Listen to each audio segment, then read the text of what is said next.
Hola, mi nombre es Valeria Honecker, soy cursista del segundo año de endocrinología y en el día de hoy les voy a dar una clase sobre hiperandrogenismo. Para introducir el tema voy a presentar un caso clínico. Se trata de una paciente de 30 años de sexo femenino que tiene antecedentes de hipertensión y que consulta por hirsutismo facial y acné de un año de evolución. Al interrogatorio dirigido nos refiere una menarca a los 12 años y que sus ciclos menstruales eran regulares, pero en el último año fueron siendo irregulares. Trae un laboratorio que evidencia como positivo un valor de testosterona total elevado de 1.5 con el resto del laboratorio normal, es decir, gonadotrofina, prolactina y perfil tiroideo normal. Hasta acá entonces tenemos una paciente con un hiperandrogenismo clínico y bioquímico, y los posibles diagnósticos diferenciales en esta paciente son el síndrome de ovario poliquístico, obesidad, un tumor ovárico funcionante, síndrome de Cushing, un CA adrenal o una hiperplasia suprarrenal congénita. Yo en esta clase voy a hacer principal hincapié en estas últimas tres: hiperplasia suprarrenal, cáncer adrenal y síndrome de Cushing. Brevemente, ¿qué es el síndrome de Cushing? Es el conjunto de signos y síntomas debido al exceso crónico de glucocorticoides independientemente de su causa. Es decir, engloba todas las etiologías. De acuerdo a su mecanismo fisiopatogénico, se los clasifica en dependientes de ACTH e independientes de ACTH. Dentro del grupo de dependientes de ACTH, es decir, son aquellas causas que van a producir un aumento en la secreción de ACTH, tenemos al adenoma hipofisario, que es también conocido como la enfermedad de Cushing, o una neoplasia no hipofisaria que produzca una ACTH ectópica, que lo más frecuente son los carcinomas bronquiales. Y dentro del otro grupo, independiente de ACTH, la causa más frecuente es el iatrogénico, es decir, por el uso crónico y en altas dosis de glucocorticoides exógenos. Y después otras causas son las neoplasias suprarrenal, ya sea un adenoma, un carcinoma o hiperplasia suprarrenal nodular. ¿Y qué deberíamos preguntarle a nuestro paciente o buscar al examen físico que nos oriente hacia un síndrome de Cushing? Bueno, por un lado es importante preguntar sobre los glucocorticoides en forma exógena, ya que es la principal causa de síndrome de Cushing, ya sea vía oral, en forma de puff o crema. Las dosis altas de glucocorticoides pueden inhibir a las gonadotrofinas y por ende generar alteraciones del ciclo menstrual, y debido a que generan insulinoresistencia, hiperinsulinemia y se asocian con obesidad, podrían generar un aumento en la síntesis de andrógenos. Y después también es importante preguntar sobre aquellas entidades que generan un pseudo Cushing, es decir, son patologías que generan un aumento fisiológico de los glucocorticoides. ¿Cuáles pueden ser? Depresión, obesidad, síndrome de apnea obstructivas del sueño, alcoholismo, anorexia, bulimia, enfermedad crítica, embarazo, anticonceptivos orales.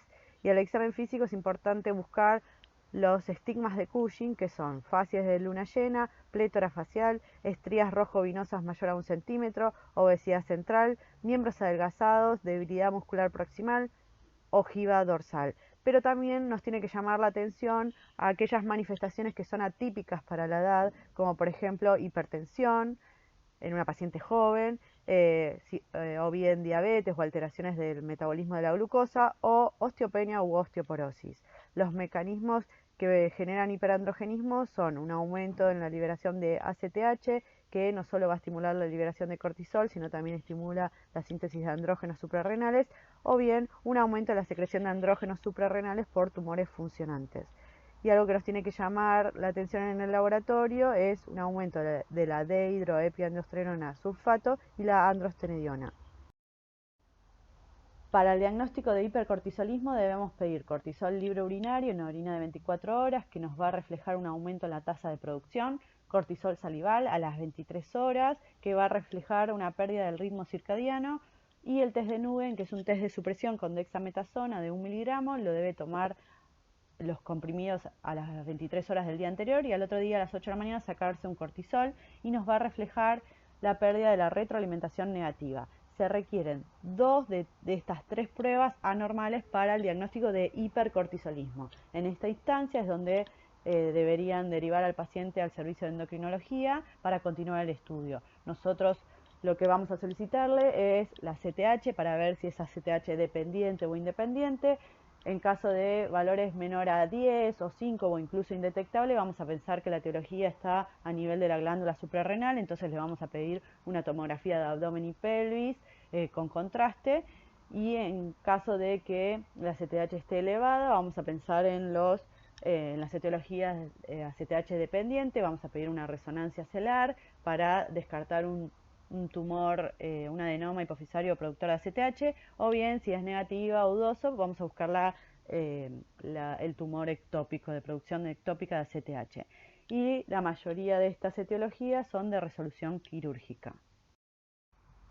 Con respecto al cáncer adrenal, si bien es una entidad que es poco frecuente, hay que tener en cuenta que cuando se presenta el 40-60% de estos tumores son secretores, y algo que nos debe llamar la atención en los pacientes es la evolución rápida que tienen de los síntomas, y que incluso son valores muy elevados de andrógenos que tienen, que llevan a la virilización de la paciente, es decir, que tengan clitoromegalia, voz gruesa, calvicie. Y entonces eso, en el laboratorio también nos debe llamar la atención determinado valor, como por ejemplo de testo total mayor a 2 o 2,5 nanogramos por mililitro en mujeres premenopáusicas, y en las posmenopáusicas que sea mayor a 1 o 1,5, y valores de dehidroepiandrosterona sulfato mayor a 6.000 u 8.000, y la androstenediona que duplique su valor. Entonces, en esta instancia ustedes deberían derivar al servicio de endocrinología, y nosotros vamos a continuar el estudio, le vamos a pedir una tomografía de abdomen y pelvis con contraste, y bueno, por lo general son tumores de gran tamaño, unilateral, que tienen más de 10 unidades de Hounsfield y un washout menor al 50%. Estos tumores tienen mal pronóstico, generalmente se diagnostican en etapa avanzada, y las metástasis más frecuentes son pulmón, hígado y hueso. Nosotros lo que vamos a hacer es estadificar al paciente. En caso de aquellos pacientes que tengan una enfermedad localizada, se puede hacer una adrenalectomía total, abierta, y como tienen alto riesgo de recurrencia, se les suele adicionar un tratamiento con mitotane, que es un adrenalítico.